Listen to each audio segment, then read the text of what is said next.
Hey guys, it is Aaron Gotland, Captain Buggy.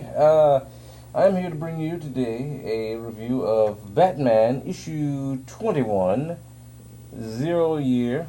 The final act, final 3 issues, I believe. So here we go. It's Savage City, and film begins off with Lucius Fox. He's on, I guess, the balcony of his home, and he's monologue. He's talking about his son Luke. He says, "Can you say what is that circle of fire?" He says, "I swear that's how you looked at the sun as a baby in Gotham, Luke. You were an early riser, so I'd take you for these walks around Midtown before your mother woke up. I called them our walkabouts. Most days the sky was gray and stayed gray, but once in a while the sun would appear, so bright and sudden, and you look at it with this expression. Yeah. Today I'm going to challenge the Riddler, Luke. I put it off too long. I doubt I'll survive, but I have to try. Full disclosure, I'm terrified, but right now, at this moment, with the sunlight bright on my face, thinking of you, I feel at peace." And then a shadow looms over him, and we see that as Batman, and then he says, then again, sunlight's overrated. So, next page, you see Batman, Jim Gordon, and Lucius Fox are all in a basement, I guess, or gas station, looks like, strategizing on how to defeat the Riddler. And those guys that, Gordon called, the little special team are there as well, but they have no dialogue.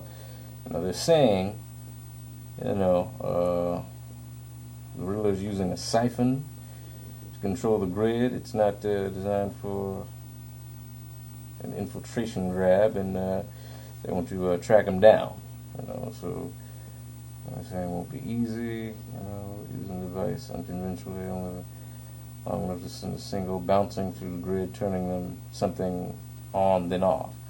He leaves the line on too long, and it could be traced back to its signal origin. You helped.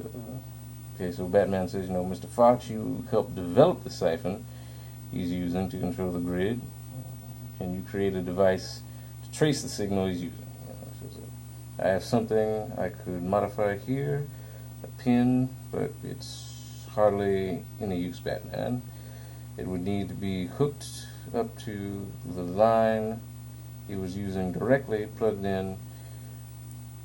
We'd have to know when and where he was going to turn on the power, and we do. Batman says, he points at the picture of the little tower, that the little crown on it, and question mark that the Riddler's using. So there's more dialogue, but basically Batman leaves, out the window, and he says, "I'll keep the engine running. We have until sunset to get ready. I'll be back." And Gordon asks, "Where the hell are you going?"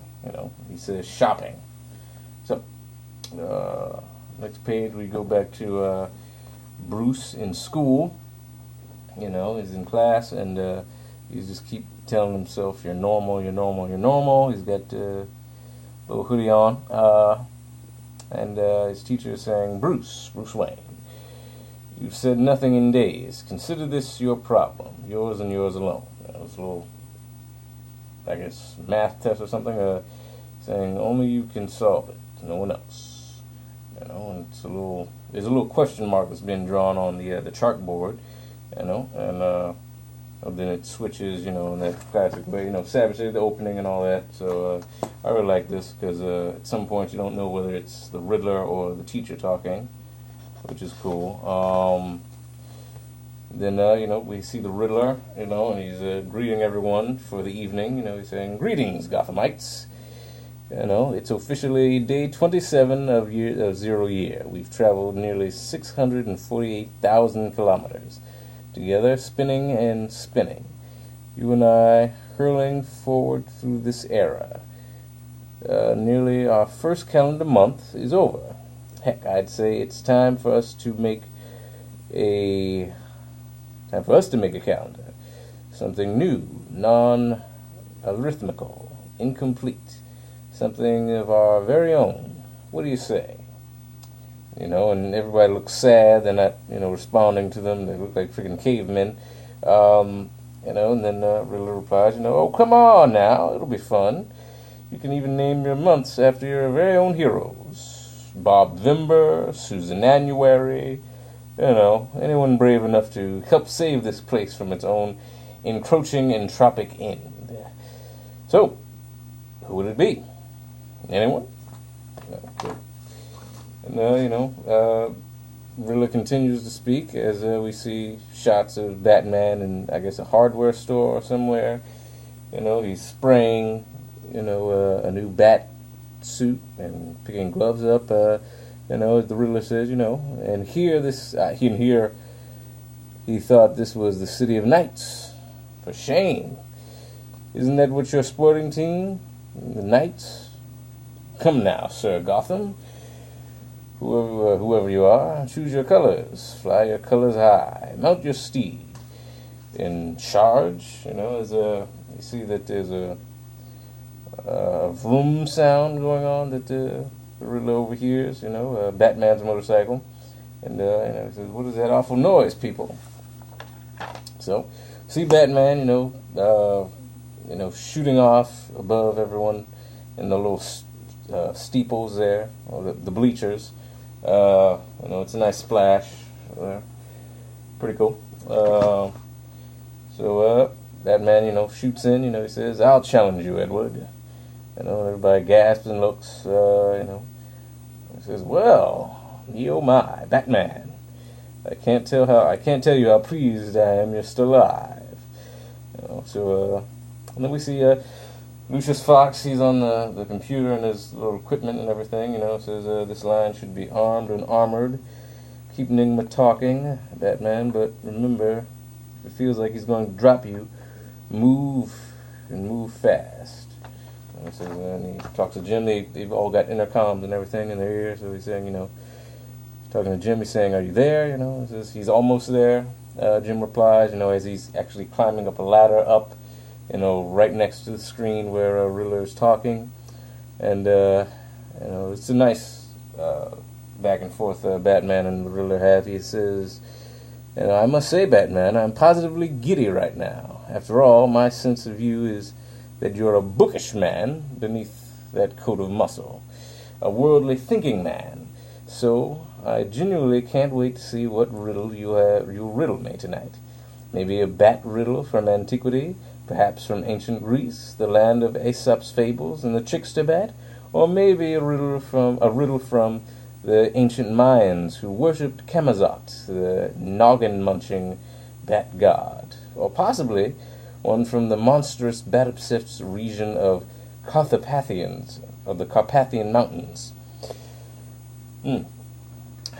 Well, Batman, go ahead, riddle away. I'm all ears. And Batman replies, actually, my riddle is from right here in Gotham City. And, the Riddler, has a very, very almost schoolgirlish face about him in this one panel. So he says, "Ha ha, splendid Homo sapien. How quaint. A riddle of your very own." Gordon is hooking things up, and, Lucius Fox says, "We're in. We've got a signal." So, he says he needs 19 minutes, Lucius Fox says. As Batman asks how long, and, he's saying, "Batman, you'll never, have enough time, just like enough. All right," Batman says. So, he starts telling his riddle.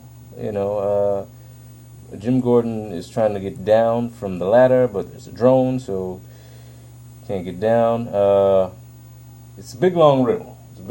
And basically what he's saying is, he's talking about the Riddler. It's all about the Riddler, and he's saying, no one ever notices him, but, basically the last of what he says is that this man, all he cares about is himself. He isn't complicated, he's no riddle, he's just a boy standing in the center of his village, screaming, "Look at me," embarrassing himself in a cheap hat. And for all his smarts, he doesn't add something or change the world with his, intelligence. So, the ruler replies with, "The hat wasn't cheap, Batman, but you want to play couch doctor, all right." And then he reads Batman off, and, he says, "Well, I'm right, aren't I?" And Batman says, "Not even close." So, ruler, he says, "Well, I don't believe you. And this is a waste of time." So he presses the button, drops Batman down, there's like 11 minutes left still before they can trace down the ruler. Jim Gordon says he dropped him, I need to help him. He jumps off the ladder, into the subway, which is, filled with water, so he lands safely, Batman survives the fall. He took a rope and, took on his motorcycle, he has the bat symbol, and he hooked it on something and kind of, got down, or at least I presume, because there's not a whole lot of panels that really explain that one part in this story. So,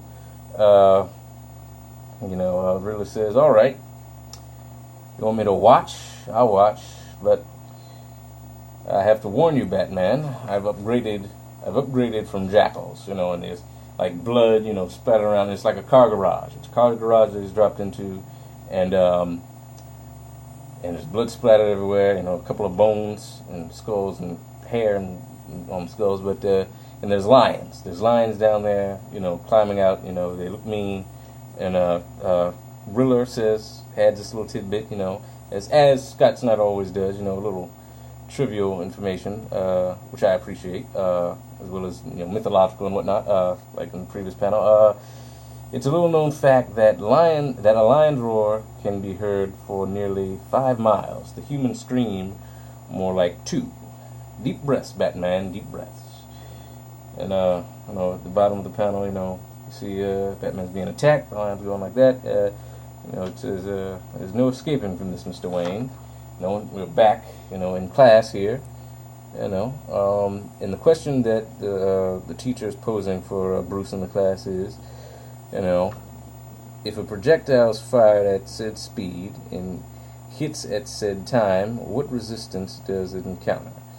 Picture it, Mr. Wayne, if it helps. And just Batman is Bruce, is just, having a hard time. He's saying, "Please, Mr. Chairmouth, please just pick someone else, pick someone else, and, he's saying, "No, this object is moving through space towards its target. Come on, Mr. Wayne.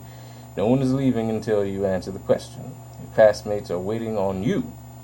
Look at them. Go on, do it. Go on, look. Look at these poor souls, Mr. Wayne, waiting for you to set them free." And as he's looking at them, he sees all his female classmates, with bullet wounds in the head, blood flowing down. It's gray, but the blood is colored in. His male classmates, have a bullet wound in the chest, blood coming out of their mouth. It's horrible. And and then it switches back to, present day, or 0 year, and everybody's kind of crying and cringing and looking away because on the bottom screen below the Riddler we see Batman being mauled by the lion, and in the voiceover, I guess, assumably, the teacher is saying, "You can't run away from this, Mr. Wayne. You can't hide."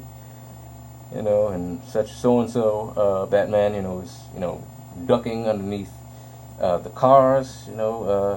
Lucius Fox is worried. He's saying 7 minutes. And we get a very ghastly, nightmarish, panel of his teacher saying, "If you can't do it, then." So, see another, small panel of his classmates bloodied, and shame on you, Bruce. Shame. You can't help them.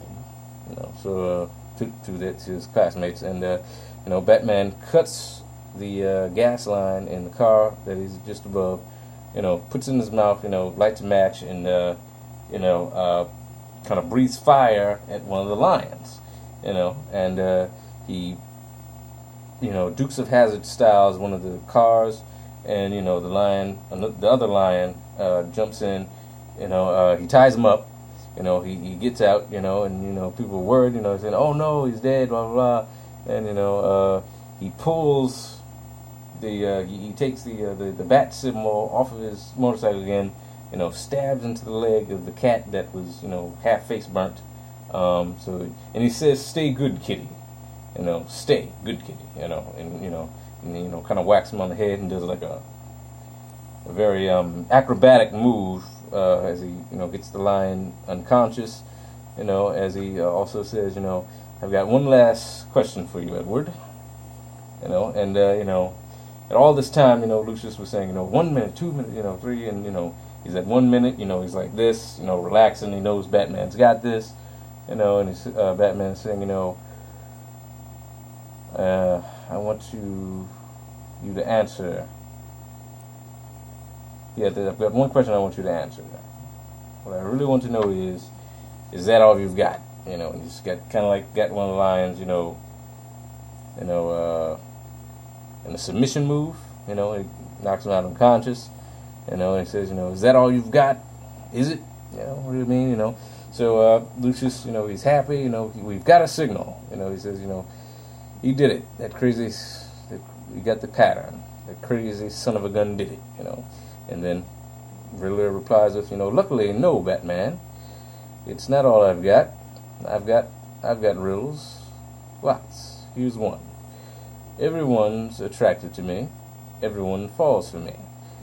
Eventually, even you, Batman. Who am I?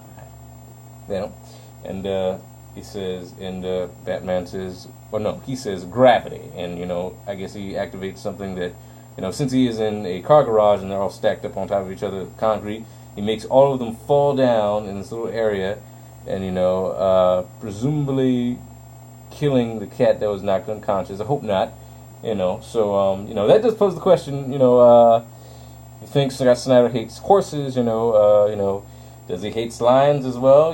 Who knows? But yes, then we see Gordon, he pops up out of the, corner, like the little alleyway, escape way, he fires his gun, so he's like, Batman, come on, this way, so he makes it just in time as all the cars come crashing down, and, last page we see, we go to Batman's teacher returning home, there's a fire on his front porch, it's a circle, and he says, what's going on here? This is my house, and the police are there. He says, stay back, sir. Apartment is on its way. Seems someone vandalized your property tonight. Have any idea what this means?